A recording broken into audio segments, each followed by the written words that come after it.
Polavaram project అన్నది ఒక dream.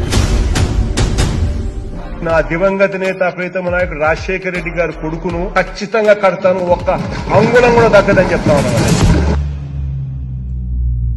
Kharif 2022 నాటికి నీళ్లిచ్చే పరిస్థితి తీసుకొని వస్తానని కూడా ఖచ్చితంగా కూడా చెప్తా ఉన్నాను.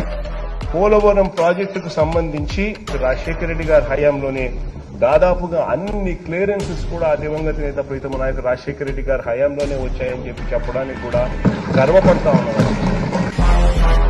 మే 2019 మేము వచ్చే నాటికి అసలు ఎంత ప్రాజెక్టు కంప్లీట్ అయింది అని అంటే అధ్యక్ష 29.80% వరకు మాత్రమే కంప్లీట్ అయింది అన్నది ఫస్ట్ అందరం కూడా తెలిసి ఉండాలి అని చెప్తా ఉన్నా. మిగిలింది ఎవరు కంప్లీట్ చేస్తా ఉన్నారు అని అంటే అది మళ్ళీ ఆ దివంగత నేత ప్రీతమ నాయకుడు రాజశేఖర రెడ్డి గారి కొడుకు కంప్లీట్ చేస్తా ఉన్నాడని గర్వంగా కూడా చెప్పగలుగుతున్నారు.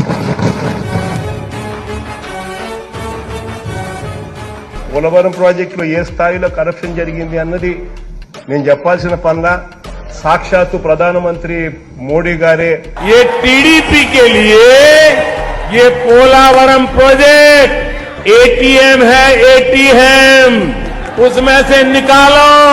పోలవరం ప్రాజెక్టులో రివర్స్ టెండరింగ్ చేస్తే అక్షరాల 1343 కోట్ల రూపాయలు